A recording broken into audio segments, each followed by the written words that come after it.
आज के मुख्य अतिथि और हमारे बड़े भैया श्री अजय वीर यादव जी, आपके पिताजी भी शिक्षक रहे हैं, आप शिक्षक हैं, आप चाहते तो कुछ भी बन सकते थे, आपके पास बहुत संसाधन थे, आप व्यापारी भी रहे हैं, राजनेता भी रहे हैं और अभी नेतृत्व भी कर रहे हैं। और आपको मैं बताते मुझे इतनी खुशी हो रही है कि हमारी सोसाइटी में बहुसंख्यक लोग शिक्षक हैं। आपका साथी संतोष भाई भी बैठा है और अन्य अन्य को भी आप जानते होंगे, तो आपका बहुत बहुत स्वागत है, अभिनंदन है। अपना वक्तव्य रखें। धन्यवाद प्रिय अनुज मनोज। सम्मानित मंच पर उपस्थित सभी महानुभाव, हमारे बहुत ही आदरणीय विनय चतुर्वेदी साहब, हमारे सेवा कर के डिप्टी डायरेक्टर साहब आदरणीय मिश्रा जी, और हमारे बहुत ही मतलब क्या मार्गदर्शक भी गए, हमारे साथी भी और हमारे बड़े भाई भी गजेंद्र कौशिक साहब, उन्हीं के साथ अब बहुत यहीं बैठ के परिचय हुआ। तो समदर्शी साहब भी हमारे भाई और हमारे पड़ोसी, हमारा जन्म स्थान एक ही रोड पे स्थित हमारे दो गांवों में हुआ, और अधिवक्ता सुप्रीम कोर्ट के अधिवक्ता साहब आदरणीय मिश्रा जी, और उन्हीं के साथ हमारे प्रिय भाई भी और हमारे उत्तर प्रदेश के अधिकारी भी प्रिय पवन यादव जी, और हमारी बहन, सम्मानित बहन हमारी संध्या जी, और बहुत ही सम्मानित हमारी सभा में उपस्थित मेरे भाइयों बहनों और मेरे प्यारे बच्चों। आज की जो सभा है ये अद्भुत है।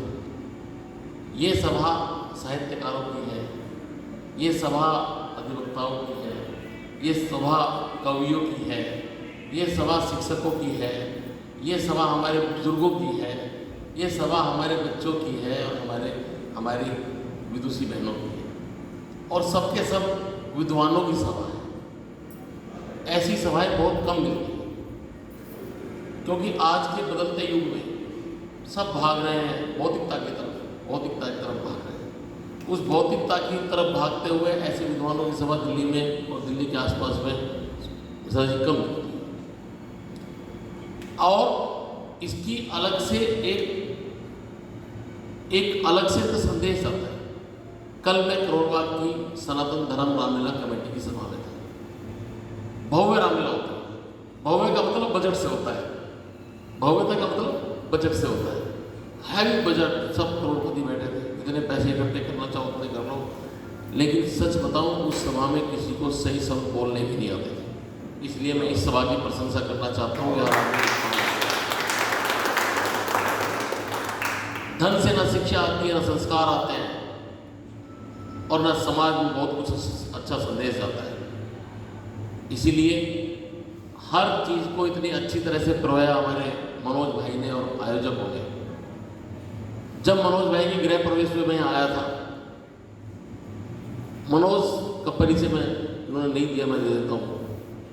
पहला तो पहली ज्वाइनिंग वही थी ना, दूसरी पहली ओखला में, पहले कहीं छोटी मोटी ओखला में तो होगी, लेकिन अच्छी जो ज्वाइनिंग थी वो मेरा सौभाग्य कि मुझे एक छोटा भाई मुझे वहाँ मिला, इनकी ज्वाइनिंग मेरे स्कूल में। और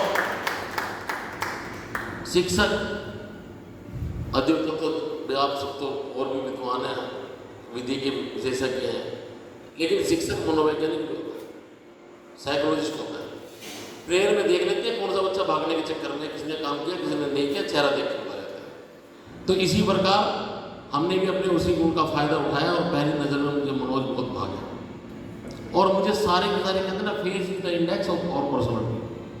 आज वो जो मैंने उस दिन देखा था, आज मैंने इस सभा में वो प्रत्यक्ष रूप से इनके संस्कारों को देखा, और सबका सबको साधुवाद दूंगा। अभी भाई ने बताया कि हम जब हमारी बहुत यहाँ पे प्रशंसा होती है कि हमारी एकता की प्रशंसा होती है। जो मल्टी स्टोरी जो आजकल कल्चर चल गया है हमारा, multi storey high security zone करते हैं ना, इन बातों को पहले देखते हैं ना, घर लेने से पहले हाई सिक्योरिटी जोन हो, हर टावर में दो गार्ड हो, पत्ता ना हिलने पाए। क्या है ये? इस संस्कारों से दूर जाता हिंदुस्तान है। अपनी प्राइवेसी, पहले तो बहुत अच्छी सोसाइटी की सोचना कि वहाँ पे लेना है, और उसके बाद वो टावर और टावर के बाद जब घर में चले गए तो 3 इंसान और 4 कमरे, वो भी अलग अलग, और उनमें भी अलग चले गए तो सबके फ़ोन में अलग अलग पासवर्ड लगा हुआ है। कहाँ जाएगा हमारा संस्कार, कैसे जाएंगे हम? एक कमरे से दूसरे कमरे में संवाद नहीं हो पा रहा, माता पिता का बच्चों का संवाद नहीं हो पा रहा। गिरता हुआ हमारे, इसको संभालेंगे तो सिर्फ हिंदी, इसको संभालेंगे तो हिंदुस्तान, इसको संभालेंगे तो हमारे संस्कार, इसको संभालेंगे तो हमारे पूर्वज की शिक्षा, जिसका चलन मुझे यहाँ इस सभा में नजर आ रहा है। इसका आयोजन अद्भुत आयोजन है। कम लोग हैं, कम लोग मतलब पूरे लोग हैं, लेकिन जैसे भाई साहब ने बताया कि जहाँ डीजे बजेगा, जहाँ अभी गणपति जी का चल रहा है, जहाँ गणपति जी का एक दूसरे को देख के भाग रहे हैं। मैं महाराष्ट्र में पढ़ा, महाराष्ट्र में ये पूरे बहुत भव्यता से मनाया जाता है।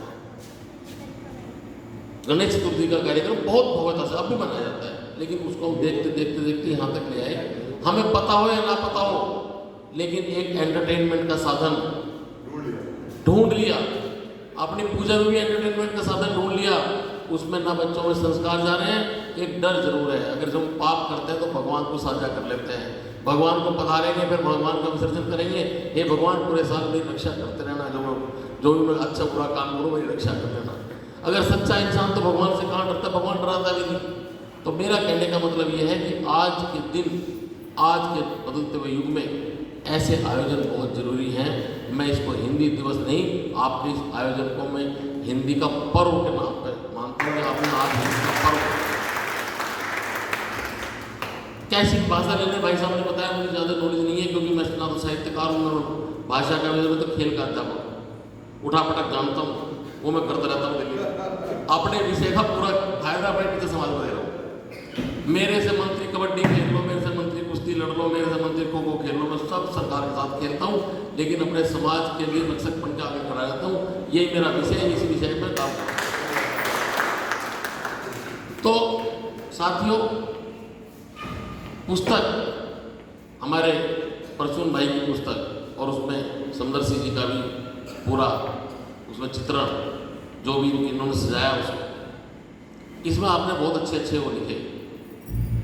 एक तो पलायन, पलायन ये मत समझना कि गाँव से यहाँ आगे तो पलायन हो गए। मनोज भाई उत्तर प्रदेश में, मैं भी उत्तर प्रदेश में, और यहाँ भी उत्तर प्रदेश है। पलायन कहीं नहीं, अभी तो राज्य में हम जिलों में अलग अलग बटे हैं। हमारा प्रदेश बहुत बड़ा है, इसलिए जिला वहाँ से यहाँ पहुँच जी, वहाँ से यहाँ आते आते जिला बन जाता है। जहाँ तक भाषा की बात है, हिंदी तो हमारी मातृभाषा है। आपने सबने इसको विस्तार से बताया, इतिहास बताया, बहन जी ने बताया, आपने तो देश विदेश के उसमें बताया।